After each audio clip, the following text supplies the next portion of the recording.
नमस्कार, बहुत बहुत स्वागत आपका मसरा वॉइस पर। मैं आपका मित्र विष्णु सिसोदिया इस वक्त मौजूद हूँ गांव राल में।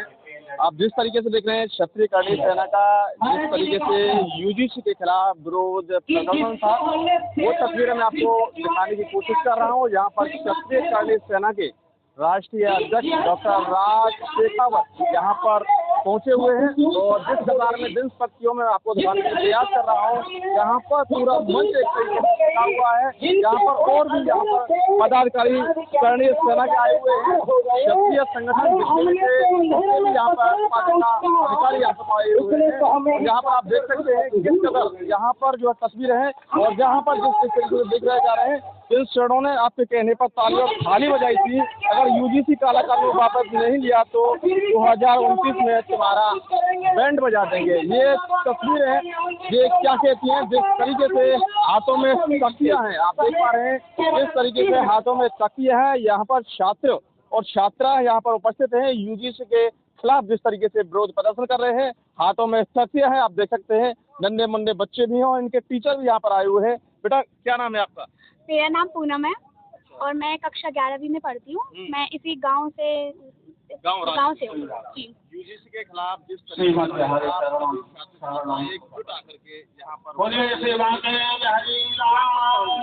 मैं इतना तो जरूर कहूँगी, मेरा एक सवाल है सभी से, और ये सवाल ना देश के हर कोने कोने में जाना चाहिए कि जिस तरीके से बांग्लादेश में हिंदू होना गुनाह था, क्या इस देश में सवर्ण होना भी गुनाह है? बताइए। यूजीसी को लाके हम तो हमेशा से ही 19वीं सदी की बात करके आ रहे हैं आप लोग कि 19वीं सदी में दलितों के साथ ये होता था, वो होता था। जब उस टाइम पे होता था तो उस टाइम पे संविधान लाके सबको अनुच्छेद के हिसाब से समानता का अधिकार दे दिया। लेकिन अब तो हमारे साथ अन्याय हो रहा है, हमारे साथ जो कुछ करिए, क्या हमारे लिए कोई आवाज उठाने वाला नहीं है?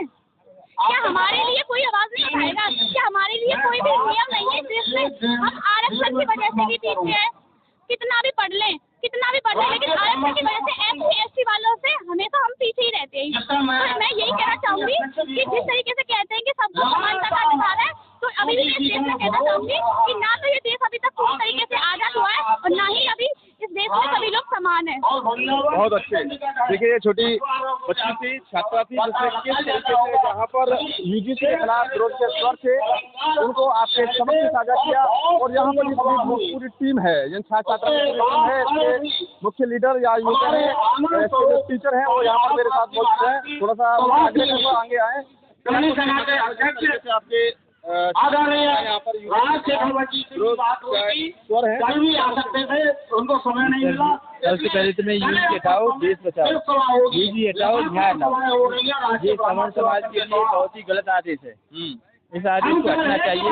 सभी जो यूजी वर्ग के छात्र हैं जिनको हम पढ़ा रहे हैं, हमारा विद्यालय है Pandit Govind Ram senior secondary school, जिसमें हम बच्चों को पढ़ाते हैं, उनके साथ ये बहुत ही गलत अन्याय हो रहा है। इस प्रकार से अगर ये ऐसे न्याय लाएंगे तो सवर्ण समाज के बच्चों को क्या असर पड़ेगा? वो बच्चे कैसे तैयारी कर पाएंगे, कैसे अपने पढ़ पाएंगे? जब इस प्रकार के आदेश को वो सुनेंगे, अखबार में ऐसी न्यूज़ आएंगे, तो ये गलत आदेश है, इसके हम खिलाफ है। इसीलिए हम यहाँ बच्चों को विरोध प्रदर्शन के लिए यहाँ पर सभा में लेकर आए हैं।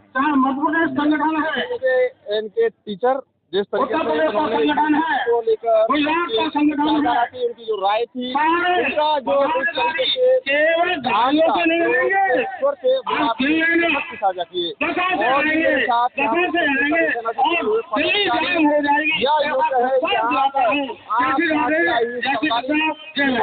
उनसे भी आपको रूबरू कराते हैं। तो हमारे साथ दिल्ली के लिए आभार किया और दिल्ली जाना है। बताएं इसमें हिंदुस्तान है। बताएं आज किस तरीके से यहाँ पर एकत्रित हुए, क्या कुछ कहना चाहोगे यूजीसी को लेकर? जी, यूजीसी एक बहुत ही घातक बीमारी है, जिस पर हमें सभी को ध्यान देना होगा और हमें सभी को एकत्रित होकर सरकार के खिलाफ जाना होगा और विरोध करना होगा। देख रहे हैं आपकी सरकार इतना गंदा कानून लेकर आई है कि अगर कोई हमारा समान संस्कृति का बच्चा और वो अगर उस पर कोई वो कानून कार्रवाई कर दे तो उसे ये भी नहीं पता चलेगा कि इसका अपराध क्या है और किस बात की सजा दी गई है। बहुत भ्रष्ट काम चल रहे हैं, इसको बदलना होगा और हमको एकजुट होकर अपनी ताकत दिखानी होगी। वरना ये सियासत में लड़ा करके मार डालेगी। देखिए यहाँ पर थे विश्व हिंदू यूजीसी को लेकर यहाँ पर बैठे हुए हैं, क्या कुछ कहना चाहोगे? क्या नाम है आपका? मेरा नाम सियाराम है और मैं यही कहना चाहूँगा कि जो ये यूजीसी के जो नियम लागू किए हैं वो बैक करे जाएं, क्योंकि इससे हमारे जो पढ़ने वाले बच्चे हैं उन पर असर पड़ेगा, ना वो पढ़ पाएंगे ना कुछ कर पाएंगे। बस यही कहना चाहूँगा कि रोल बैक रोल बैक। देखिए यूजीसी रोल बैक के जिस तरीके से नारेबाजी यहाँ पर की जा रही थी और भी क्षत्रिय करनी सेना के तमाम प्रवक्ता या यूँ कहें संगठन से जुड़े हुए लोग थे, उन्होंने अपनी विचारधारा क्या थी, उनकी राय क्या थी, ये आपके समक्ष साझा की। और भी मेरे साथ लोग हैं, क्या कुछ कहोगे? मैं क्षत्रिय करनी सेना बंटी पहलवान। ये यूजीसी रोल बैक है, ये सब काला कानून है, ये वापिस होना चाहिए। हाँ देखिए यहाँ पर मैंने लोगों से बात की जिस तरीके से पूरे ग्रुप आए और भी हमारे साथ महिला शक्ति यहाँ पर बैठी हुई है, उनसे भी आग्रह करूँगा, क्या कुछ कहना चाहेंगे? राधे राधे, जय श्री राम, जय गौ माता। मैं नेहा गौतम, विधानसभा उपाध्यक्ष क्षत्रिय करनी सेना। जी मैं ये कहना चाहती हूँ यूजीसी के लिए कि अगर मार्क्स मुद्रा वाला जो केस आया था उस पे यूजीसी नहीं आया, भाईचारा पे कोई यूजीसी नहीं आया, मंदिर मस्जिद पे कोई यूजीसी नहीं आया। सरकार ने एक काम किया कि सबको बोटी करने का एक सरकार ने काम किया यूजीसी का। मेरी सरकार से हाथ जोड़ के विनती है कि यूजीसी काले कानून को ज्यादा से ज्यादा हटाने की कृपया करें। राधे राधे, जय श्री राम। देखिए मेरी कवरेज में मैंने आपको दिखाया जिस तरीके से यूजीसी के खिलाफ विरोध के स्वर थे वो आपके समक्ष मैंने साझा किया अपने सहयोगी कृष्णा ठाकुर के साथ, Vishnu Sisodia, Mathura voice news network. एक 2026 को रोल बैक करवाने के लिए स्वर्ण समाज समन्वय समिति का गठन हुआ है और हम लोगों ने 8 मार्च 2026 दोपहर 12 बजे रामलीला मैदान दिल्ली में एक महा आंदोलन का आयोजन किया है। और उसी कड़ी में हम लोग लगातार इस भारतवर्ष के सभी जिलों में जा के ज्ञापन भी दे रहे हैं और आमंत्रित भी कर रहे हैं, क्योंकि मैं पश्चिम उत्तर प्रदेश में लगातार पिछले 10 दिन से यात्रा कर रहा हूँ।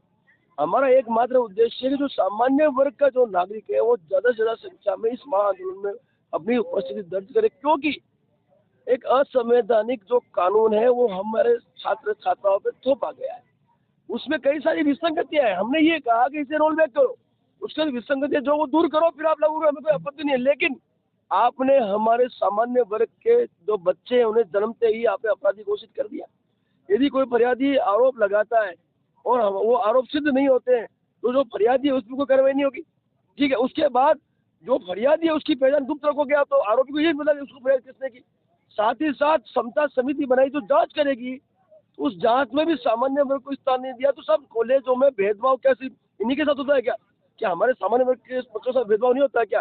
तो ये जो विसंगतियां हैं इन्हें दूर करने के लिए हमने रोल बैक की बात कही है और 8 मार्च को हम इस दिल्ली की इस भाजपा की केंद्र सरकार को अपनी ताकत भी दिखा देंगे कि हमारी ताकत क्या है। आपको हमने सींचा, हमने आपको सत्ता में बिठाया और दुर्भाग्य की बात ये है हमने ही बिठाया और हमारे भी यहाँ पे आक्रमण किया। और तो और दुर्भाग्य इस बात का भी है कि जो 140 सांसद हमारी टिकट से जीत कर सत्ता में जाके बैठ गए, ऐसा बिल जब आता है सदन में तो वो चू नहीं करते, आपत्ति दर्ज नहीं करते, इनको भी उखाड़ फेंकेंगे। इनको भी समय दे दिया हमने, 13 फरवरी से लेके 8 मार्च तक का समय दे दिया इनको।